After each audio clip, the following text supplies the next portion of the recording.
The law of cause and effect. We are the architects of our own lives. There is also such a thing as collective karma. When a people exploits, plunders, or attacks others, collective guilt arises. It affects everyone, even those who did not consent. History warns us, such deeds come back to haunt us. Through war, which devastates everyone. Through economic ruin. Through social fragmentation. The USA illustrates this in a terrifying way. External conflicts, internal violence. Hardly any other Western country has more deaths from social violence. A bitter harvest of collective sowing. Yet collective karma can be reversed through conscious action. For we share responsibility. The consequences, peace or war, prosperity or decline, fall back on us all. That is why we need vigilant citizens. Like watchdogs, ensuring that those in power do not commit follies that put us all in danger. The means are manifold: letters, phone calls, public statements, citizens' initiatives, petitions, casting one's own vote in elections. Every act is a seed. Often invisible, but never without effect. Yet one thing is crucial: obedience only if it does not violate conscience and values. Blind obedience enables injustice. It destroys both the individual and the whole. True responsibility is not shown through submission, but by standing firm when it matters. Let us imagine a person has a grand vision. They found a company, hire staff, organize processes, all with the aim of making this vision a reality. For this to succeed, order, cooperation, and a sense of responsibility are needed. When chaos arises, when selfishness destroys cooperation, the vision suffers. No responsible leader would say, "It doesn't matter what you do. It has no consequences." For without consequences for actions, any system would collapse. This seems self-evident to us. Why, then, are we discussing it? Because this principle extends far beyond business. If we replace the leader with the creator, and the vision with evolution, a fundamental question arises. Why should the law of cause and effect not apply in the cosmos? A universe without consequences would be a universe without development, without order, without responsibility, without maturation. The law of cause and effect, often called karma, is not a system of punishment. It is a law of learning processes, a law of inner order. It ensures that actions do not remain without consequence, but contribute to the development of character and consciousness. This principle is found in many religions and wisdom traditions. What a person sows, they shall reap. What they send out returns to them. What they realize transforms their life. When we internalize this law, a deep joy in life arises. For I am not a victim of my fate, but a co-creator. I can change my thinking. My actions shape my future. Of course, we have all made mistakes. But what matters is learning from them.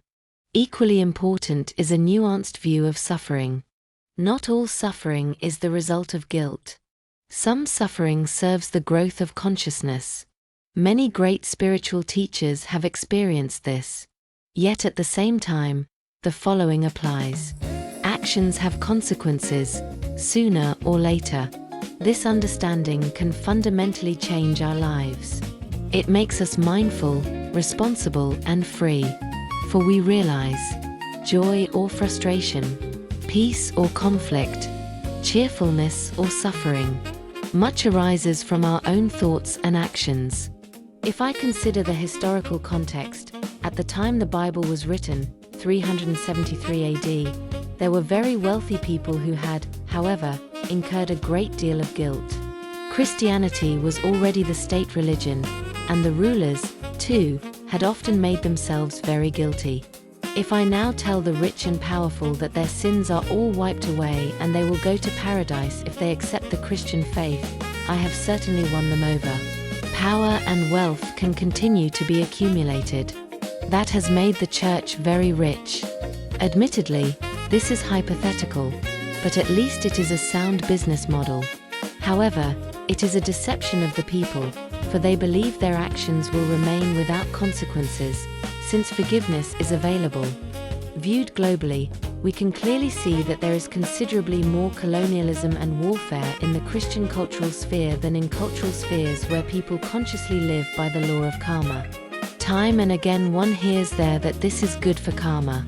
The law of cause and effect, also known as the law of karma, is the most fundamental law of the cosmos and serves the purpose of development. It is a law of great beauty and genius that ensures order and the maturing of character. Accordingly, it also appears in various descriptions across all religions.